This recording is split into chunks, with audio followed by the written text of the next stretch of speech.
Hi, this is Aaron Nola, and welcome to the Phillies Show. Howdy, Ruben Amaro Jr., Jim Salisbury, Todd Zolecki. I'm in Clearwater. Jim and Ruben are back in Philly. How you guys doing? Great. Very well, very well. Well, there's lots to talk about. Phillies. Let's start with this, though, guys. Let's just jump right into it. Bryce Harper got hit by a pitch Wednesday in Dunedin, got hit on the right triceps. He suffered a bruise, but he is okay. He is okay. He was on the half field earlier this morning doing a lot of work at first base. We kind of chatted with him real briefly, and he says, I'm good. He's going to play on Friday against the Red Sox, against Garrett Crochet. A scare. Rob Thompson talked about it. He says, I hold my breath every moment of every game, spring training game, especially the first few ones when you have a lot of guys kind of shuffling through. Ruben, I imagine you kind of hinted at that earlier this week, right? As GM, you were panicked, kind of holding your breath a lot. Always holding your breath when the games start. And you have these young pitchers who just have no idea where they're throwing the baseball. And it is a concern. And that's why you have the guys get in there early. You have them, hopefully, when they're playing against A-ball players, guys that are at least, vying to make the team. You don't want to see 69s and 88s on the backs of their jerseys. In this case, left-hander who threw an errant fastball. Throw strikes, man. This is all part of the game, and it's something that I get concerned about in the game in general. You got to have people, especially if you're going to be in big league camp, you got to throw the baseball over the plate. There's nothing worse for anybody at any time, whether it's a GM, manager, coach, hitter, player on defense. Throw strikes, man. I'm glad he's fine. He doesn't bruise and he doesn't bleed, so he's fine. He's Superman. Well, that pitcher, that lefty, actually has big league time. Right. And I was watching that inning, and that was an embarrassment for the Blue Jays. The two pitchers, they couldn't throw strikes. They were falling all over themselves. It was gross. And, he almost hit him twice. He almost hit him with the first pitch, and then, he finally got him. And Harper was ticked off, but, didn't really say anything, walked off the field. And like you said, Bryce Harper is tough. He doesn't bruise. He did one of the most remarkable things I have ever seen in 30-plus years of covering baseball. Hit in the face with what, 96, 97 from that Genesis Cabrera in St. Louis that night. I still can't believe he walked away from that. It hit him so hard, it ricocheted off his face and actually hurt his wrist. So he's an amazing specimen, that guy. Yeah, he's going to play on Friday. So, and to your guys' point, the one thing Bryce expressed to us real briefly, again, he was just kind of walking off the half field, said, I'm good. He's like, I'm just, I feel like I'm out there all the time getting drilled because guys can't throw pitches over the plate. So I think that's no pun intended, the genesis of his frustration is that it's this happens a lot to him where he's getting drilled inside. He broke the thumb, he got hit in the face.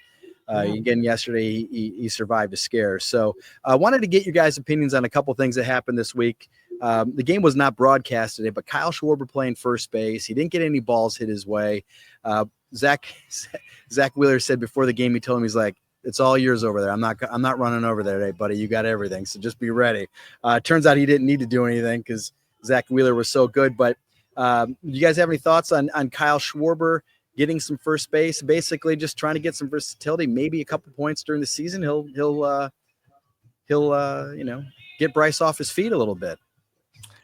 I honestly don't think we're going to see it a lot during the season because I don't think he's that comfortable over there. But this is the time of year to experiment a little bit, see what you got for versatility, and see if he is an option to hold down first base on the days that you give Bryce what I would call a half day off. You make him the DH, you get him off the field. So I still think, Sosa going to third and Bohm at first, if you need something a little longer term, would be the case there. But I think short term, just see if you can do it again. Spring training is practice. They mess around with the lineup.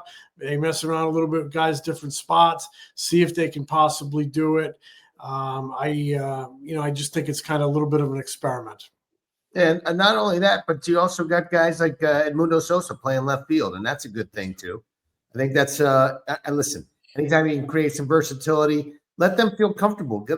If in an emergency or in a certain situation, or maybe he plays against a tough left-hander, and they leave the other guys in the lineup alone. Listen, it's spring training. You can try anything. You can do anything, and you don't feel like you're putting your players in jeopardy. I think that Rob Thompson's looking for a little bit more versatility and possibilities, and it gives him a little bit more just gives him more options as he moves through the season. And they'd want to keep Schwarber's bat in the lineup on the day they give Bryce that half a day off. So it's just, optionality, my boy. Yeah. Kyle said the same thing too. He's like, listen, when I was in 2021 with the Red Sox, he was coming off the injured list. He kind of worked him out a little bit. Next thing you know, he's playing games. He wasn't super comfortable. He's like, the great thing about this is that you can screw up as much as you want in spring training, and it does not matter at all. So he's like, this is great. I can come out here. I can mess up. I have Bobby Dickerson yell at me because I'm not doing what he wants me to do, but it doesn't really matter as long as I'm learning. So, that's something to kind of keep an eye on this spring. He wants to get out. Rob says he might get out in first base a couple more times this spring. He wants to get him in left field a couple more times this spring. In fact, Kyle's next start will be in left field. If I may, if there's anybody who can get him ready to do it, Bobby Dickerson could be the guy because he simplifies it really well. Right. I've seen him work on that half field. It's one of my favorite things to watch happen. I've talked about it on the air many times. Bobby Dickerson is an ace when it comes to infield work, and he gets guys excited and fun. He makes it fun and challenges them. And I really have a lot of respect for what Bobby does. Yeah, love hanging out at the half field. I was doing it last week, watching him work. Harper there, Schwarber there, Cody Clemens there, Larry Bow is there, and they're working these guys together. And there's a lot of between Bobby Dickerson and Larry Bow, there's a little bit of hiss and vinegar on that half time. There's a lot of chirping. There's a lot. Kyle said he made a mistake the first day of working out at first base. He said the word fielding, which Bobby Dickerson hates that word. He likes the word catching, not field. You're catching and not fielding. So he says, I will not make that mistake again. I now try to catch the ball, not field the ball. So there you go. A couple other things I wanted to get. José Alvarado, I don't know. The game was not on TV. José Alvarado today.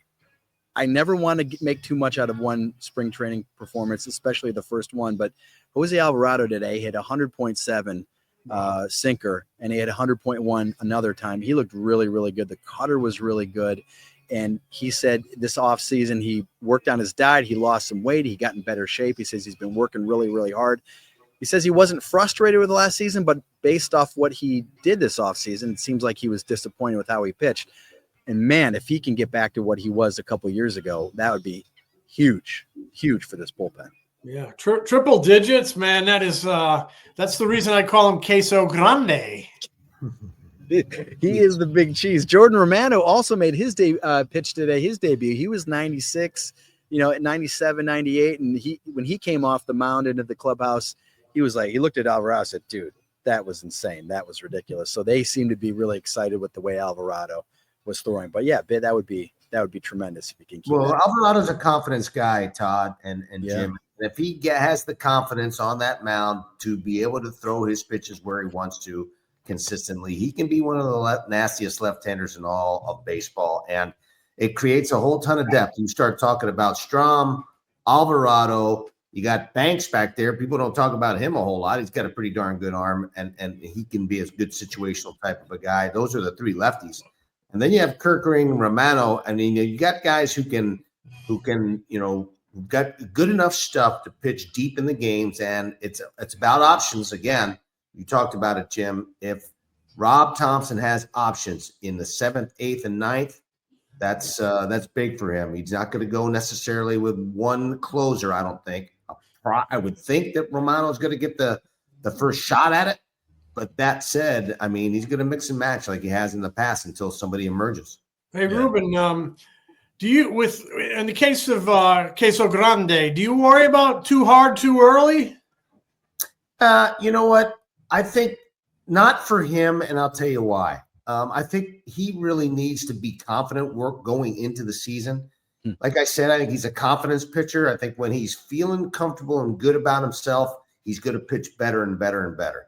when he starts doubting himself and doubting his ability to throw strikes and backs off, backs off, doesn't feel comfortable. You see it on the mound. You can see his demeanor. When he gets on the mound and fires, you can see how confident he is. When he starts thinking about things, the wheels start to turn on him. I think he needs as much confidence as possible going into this season so he can start feeling good about himself again, because he can be dominant when he's good.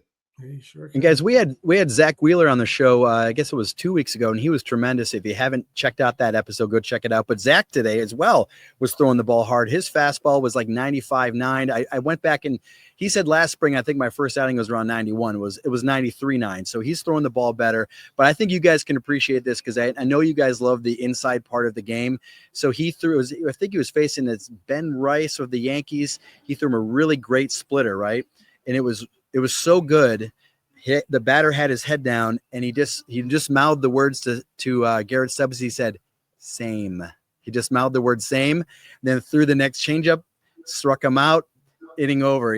So that was kind of a cool moment of today. Zach kind of talking about that. You know how nonchalant and like carefree is. He's like, "Yeah, I noticed he wasn't looking. It's a little cat and mouse game." So I just basically told Garrett, "Same pitch. Don't even put any fingers down. I'm throwing it again." He did, but he looked really good today as well. So that was kind of a fun moment. If you want to see the grip for that splitty, check out that. That's right. That episode. He actually showed us the grip, Ruben. Yeah, no, he was great. Really insightful, good stuff. Everybody has different, size hands. Everybody's got a different feel for how they hold certain pitches. He gave us a great lesson in it, and hey, it's great. That's a huge pitch. I mean, if he can start mastering that pitch more consistently, oh my goodness, forget about it.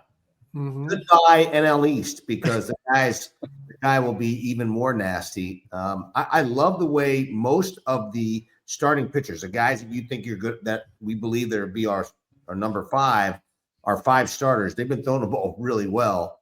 Been really impressed by the way the ball's coming out. Christopher Sanchez was throwing 96 to 98. And he's always been able to do that, but he had to sort of dial it back over the last couple of years to be able to command the ball better, which he's done to his credit. He's made himself a really much, much more complete pitcher. Great turnaround. I mean, he's a great story, but he's starting to gain the confidence that's necessary for him to cut it loose and to be able to feel good about where he's throwing his 96 or 97. Yeah, he threw 2 innings on Tuesday in Port Charlotte against the Rays. It was 2 scoreless. Like you said, Ruben, his velo was up there, and he was really, he worked hard in the offseason to kind of build some strength. And this is important. Somebody said, do you think he said, I think I can live this season in 95, 96 with my sinker, which would be up a tick or 2 from last year. And of course, the next question is, can you throw strikes with that? You're not going to start peppering the ball around the strike zone. He says, no. I'm mature enough now and I'm strong enough now where I think I can add that velo and throw strikes. So that's something I think is important to mention as well. He was really excited. Garrett Stubbs was like in love with how he threw. We talked about his mystery pitch, Jim, the other day, Christopher Sanchez. It's basically just an improved sliders, a more consistent slider with more horizontal break. Garrett Stubbs said last season it would kind of back up a lot. It would be real tight sometimes. It'd be kind of bigger sometimes. And now it's a lot more consistent. So he's like, and Garrett Stubbs said this, he said, man, if he can do that with the added velo, with one of the best changeups, if not the best changeup in baseball, he's like, this guy could win a Cy Young, which is, I don't think it's super crazy to think about as well as he can pitch. Yeah, he's throwing some good games. You guys got a ton of talent. Where do you see him slotting in? You see him 2, or do you see him like 4 or 5? Well, Rob has said he wants to split up Sanchez and Luzardo, right? Because they're similar high velo guys. So I guess split up the righties as well. Yeah, split up the righties as well. So I guess Ranger then would like slide next to either Luzardo or Sanchez. But with Luzardo going tomorrow, Nola going Saturday against the Tigers in Lakeland, it seems to be lining up with Luzardo maybe pitching game 2, Nola game 3. I mean, a lot can change, of course, in the coming weeks. So they can obviously move that around, I suppose. But that's maybe how it looks like it's lining up early. Okay. I would not be at all surprised if Christopher Sanchez, because of the way Rob Thompson has confidence in him now, compared to where he was before and how far he's come, I wouldn't be surprised if he becomes the number 2. That's kind of the way I would see it. I would go, Wheeler, Sanchez, Nola, and then Ranger or Luzardo. Yeah, I'm right with you. Yeah, I mean, the only reason I said that is because Luzardo pitched Tuesday, Wheeler today, Luzardo tomorrow, Nola Saturday. So, but yeah, Sanchez would be great. That'd be a great confidence boost for him. So let's close on a couple things, guys. A lot of lineup. People love talking about the lineup. There's a lineup on Monday. It was Turner, Schwarber, Harper, and everybody was wondering, is this the lineup? Well, I can tell you, Rob Thompson said when that game got rained out, we're like, what's with this lineup, Rob? Is this something you could do? He goes, no, this is I wanted to make sure those three guys would guaranteed face Paul Skeens in the first inning. So he said that's not necessarily going to be my opening day lineup. But what would you guys think about that lineup? I would think so. What he have the two lefties back to back? Yeah, hit the two lefties back to back. Schwarber, Harper. I would only do that if the opposition had no lefties in the bullpen. Right. But I kind of like Harper too. I mean, if he's going to go Trey Turner leading off, and a lot of signs point that way, I like Harper 2, Bohm 3, and Schwarber 4. But who knows? I mean, there's a lot of different ways I guess you can go. Ruben? Listen, he's going to experiment as much as he can, and I don't mind that lineup. I'm okay, especially if you don't have guys who are as you said, Jim, if there's guys who are not dominators in the pen from the left side against that particular team, and the opposing pitcher is a right-hander, I wouldn't have a problem with it. Those guys can handle left-handers. I got no issue with it. They're their best hitters. Put them all the best hitters in the top of the lineup, man, and let them roll, baby. Yeah, get them up there as much as humanly possible. Yeah, these spring training lineups are a lot of times dictated by the opposing pitcher. The manager wants to see his best hitters face, a guy who's in a starting rotation of the opposing team. Rob mentioned you might see Marsh and Kepler hit up high maybe in a game against the lefty, just to see how many at bats they could get against that lefty starter before he's removed from the game. So, and speaking of lefty starters, you got one coming up Friday. Yeah, you're talking about Luzardo versus Garrett Crochet. Yeah, a couple of them, right? Yeah, that's the Friday. That's the Friday Grapefruit League matchup. And again, if you're going to get excited about something spring training, you might as well get excited about a good pitching matchup. And so, Jesus Luzardo makes his Phillies spring training debut against Garrett Crochet. And here's what's interesting of that, of course. You guys know this. The Phillies tried hard as heck to get Garrett Crochet at the trade deadline, and I think they tried to get him even in the offseason. Could not come up with the package, or they thought they came up with the package, but the White Sox wanted more, and so they pivoted, and they got Jesus Luzardo. So it's kind of like what might have been with what you have now, and Phillies are excited to have Luzardo, though. And he would not be here if they could have consummated the Crochet deal. But I was impressed with just watching Luzardo's bullpens. Good body, really athletic-looking guy. Looks like he can get after it a little bit. Smart guy, too. Interesting guy to speak with. Yeah, a lot of things to like about him. He's confident. He goes after hitters. He loves the spotlight, man. He doesn't back down. All those things that you love about a player, he's got it. Got to keep him on the field if he can. He's going to be good. He's going to be a good one. Well, guys, thanks for hopping on. Can you guys hear the music going at the Tiki Bar? No, but you can't hear it? I need to get back to it. Todd, where are you dining tonight, Todd? I might be going to the Honu in beautiful Dunedin's my favorite spot. That's a new place for you. Nice. Little Hawaiian food. Well, tell you what, I went to the Dunedin Smokehouse last night. I gorged myself to death on red meats, and I had the meat sweats last night in bed. So I gotta cleanse my soul and my body with some fresh fish tonight. I think that's gonna be I gotta do it. So that'll be but anyway. Where are you dining? I'm going to Dear Daphne, and I'm going right now. So let's roll. Let's go. We'll be back next week. Hey, make sure you follow us next week because we got a really cool surprise guest with some surprises upon surprises, surprises upon surprises upon surprises. So we'll see you guys later. Smell you later, guys. Smell you, Jim. The Philly Show is brought to you by the Foul Territory Network. Subscribe to The Phillies Show on YouTube and wherever you get your podcasts. If you like us, give us a review. Follow us on Instagram, TikTok, X, Facebook, and Threads. Find Ruben's analysis before, during, and after Phillies games on NBC Sports Philadelphia, on the Sports Radio 94 WIP Morning Show, and MLB Network. Find Jim at allphly.com. Find me at MLB.com, the Phillies Beat newsletter, and MLB Network.